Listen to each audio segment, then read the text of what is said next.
Oke, anak-anak, Bumun akan menjelaskan beberapa soal yang kemarin Bumun sampaikan. Yang perlu sampean ingat dalam pengerjaan akuntansi adalah persamaan dasarnya. Ingat, ini harus hafal dan harus tahu.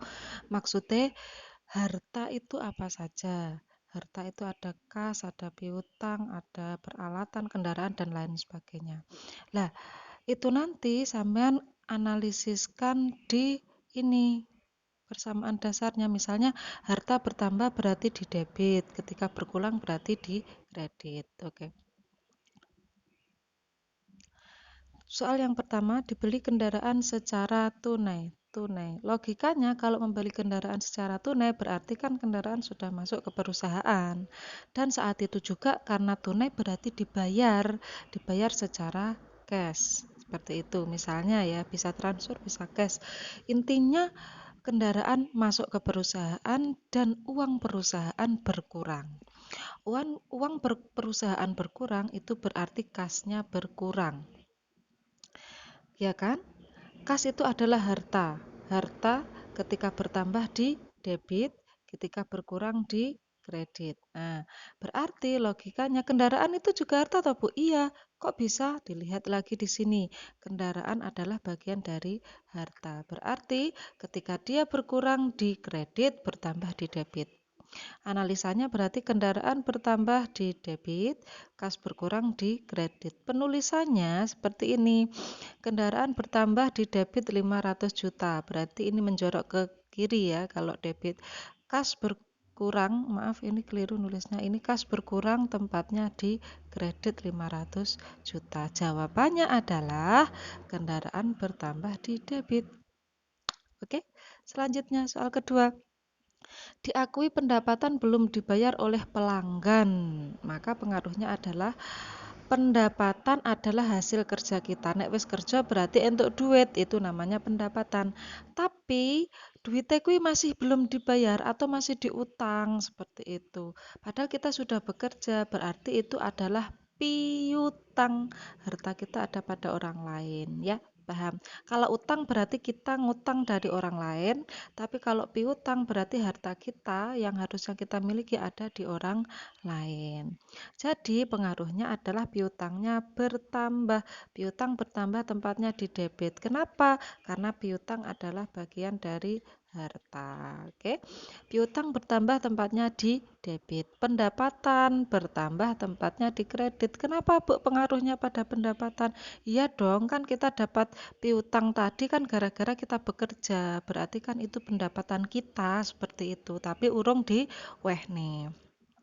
Nek wis diwehne berarti kasnya bertambah, berarti pendapatan pada kas seperti itu ya. Sorry, kas pada pendapatan seperti itu. Jadi logikanya piutangnya bertambah di debit 1 juta, pendapatannya bertambah di kredit 1 juta. Loh Bu, kok pendapatan di kredit? Ini dia pendapatan bertambah di kredit. Oke, ya, balance. Ada debit, ada kredit.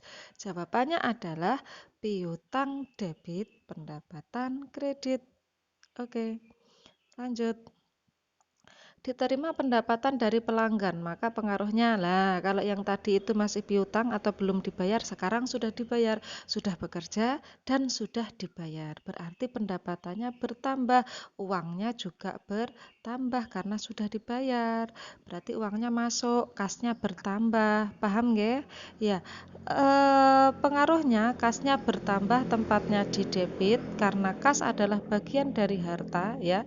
Pendapatan bertambah tempatnya di kredit. Jadi analisanya kasnya bertambah di debit 500.000, pendapatan di kredit 500.000. Ingat, penulisannya kalau debit berarti menjorok ke kiri, kalau kredit berarti menjorok ke kanan. Jawabannya adalah kas pada pendapatan. Jadi bacanya seperti ini ya. Yang atas dibaca dulu, baru yang bawahnya itu ada analisa pada, seperti itu. Selanjutnya dibayar gaji karyawan. Pengaruhnya adalah beban gaji karyawan, maka perusahaan harus menggaji karyawan, itu berarti perusahaan mengeluarkan uang. Kalau perusahaan mengeluarkan uang berarti uangnya berkurang atau kasnya berkurang. Maka pengaruhnya adalah beban diakui bertambah. Kita mencatat karena itu sudah kita bayar, berarti kita catat beban sudah ditambah di debit, kas berkurang di kredit. Bu, kok beban bertambah di debit? Ini dia beban bertambah di debit, kas berkurang tempatnya di kredit karena kas adalah bagian dari harta. Oke, penulisannya beban gaji bertambah 10 juta, kas berkurang 10 juta.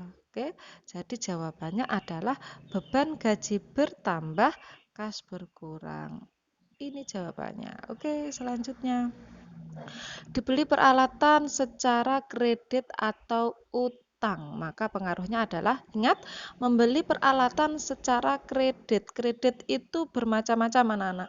Ada yang kredit yang 100% uangnya belum dibayar. Ada yang kredit misalnya di DP dulu, itu namanya juga kredit ya kan, atau masih utang begitu ya. Jadi Bu, penulisannya kredit atau utang sih? Kalau dalam akun penulisannya adalah utang. Ya, jadi dibeli perlengkapan secara kredit. Oke. Ketika membeli perlengkapan itu secara kredit atau peralatan itu secara kredit, berarti peralatan itu sudah masuk ke perusahaan. Ya, secara kredit berarti kan urung ngetokne duit tapi barang wis mlebu. Paham nggih? Berarti uang kita belum keluar. Ketika uang kita belum keluar, berarti perlengkapan atau peralatannya bertambah, tempatnya di debit, utang kita bertambah. Bu, kok mboten kas loh? Kan kita belum ngetokne duit, cah. Kita sudah mendapatkan barangnya tapi belum mengetokkan uangnya. Berarti yang dicatat adalah utang. Utang kita akui atau kita mengakuinya dia itu berarti bertambah. Utang bertambah tempatnya di kredit. Oke ya. Penulisannya perlengkapan bertambah 5 juta, utang bertambah di kredit 5 juta. Oke. Perlengkapan sama peralatan beda loh ya. Ini soalnya saya lupa, nanti tak lihat lagi. Kalau perlengkapan itu kurang dari 1 tahun, misalnya buku, pulpen itu perlengkapan. Tapi kalau peralatan itu lebih dari 1 tahun, misalnya mesin dan lain sebagainya. Jadi beda loh ya antara perlengkapan dan peralatan. Oke, itu penjelasan dari materi yang kemarin. Nanti silahkan dilihat soal-soal yang akan Bu Mun sampaikan. Wassalamualaikum.